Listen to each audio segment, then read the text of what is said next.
You know, sometimes life throws us a bone from the most unlikely of directions. Bad Dad, definitely not a bad movie. In fact, I'm pleased to say it's way better than I predicted after watching the trailer.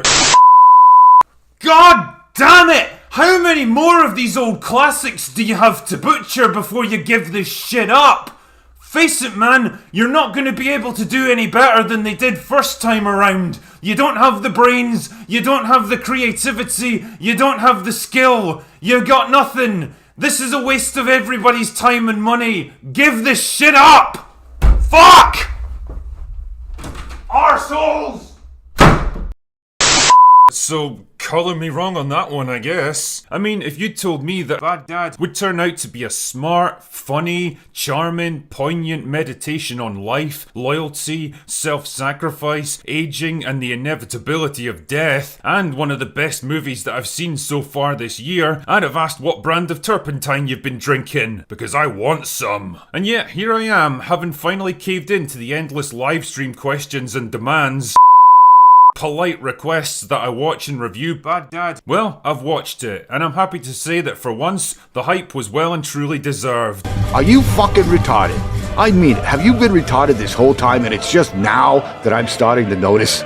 This really is a fantastic movie that's way smarter and more mature than it has any right to be. And for me, it actually restored a little bit of faith that we're still capable of making great animated features. God only knows how this one actually happened, but I'm glad that it did.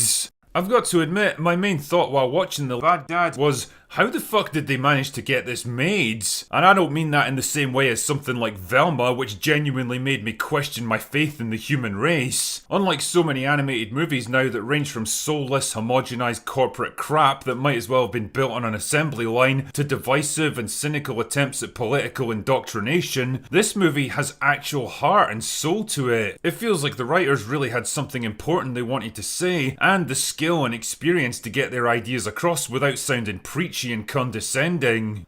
Boy, there comes a time in every man's life. Oh my god, are we about to have a father-son moment? Not when you say stupid shit like that, no. Imagine that in 2023. It's a movie that for once addresses universal and timeless themes, putting other people's needs before your own, and learning to appreciate the things you have instead of constantly yearning for the things you don't. It's an interesting little commentary on our preoccupation with finding quick, easy solutions to complex problems that'll eventually leave us right back where we started, rather than taking the harder but ultimately more rewarding path of self-improvement and learning to appreciate what we have. Bad Dad himself is a great example of the angst and insecurity that comes with getting older, the melancholy of middle age, lamenting a misspent youth, wishing he'd made better use of the time that he had, and facing up to his autumn years without knowing how to define himself now. He's kind of lost without the false bravado that once protected him from the world, forced to face up to his own mortality for the first time, and the fear of dying that comes with it. His arc is all about learning to accept the changes that he's going through, to embrace the new stage he's moving into and make the most of the time he has left. Just like the rest of us, he realises by the end that death is the one enemy he can never really defeat, but he's determined to enjoy each moment and cherish the life he has, instead of striking some hokey bargain to prolong the unfulfilling status quo. It's a much more mature and thoughtful perspective than you'd expect from a film like this, bringing home the point that the finite nature of life is what makes it so special in the first place. Jesus, this film's got more heart, intelligence, and creativity than most mainstream Hollywood movies aimed at theoretical adults. And it's all wrapped up in a script that's funny, exciting, and charming, making use of a gorgeous animation style that for once feels fresh and different, instead of the same stale, generic CGI art style that you see in almost everything now. The voice cast all do a superb job.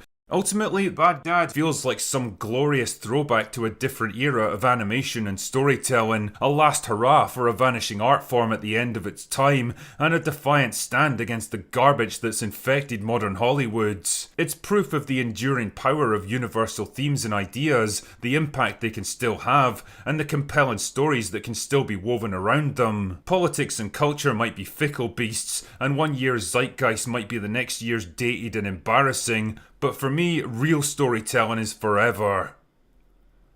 Anyway, that's all I've got for today. Go away now.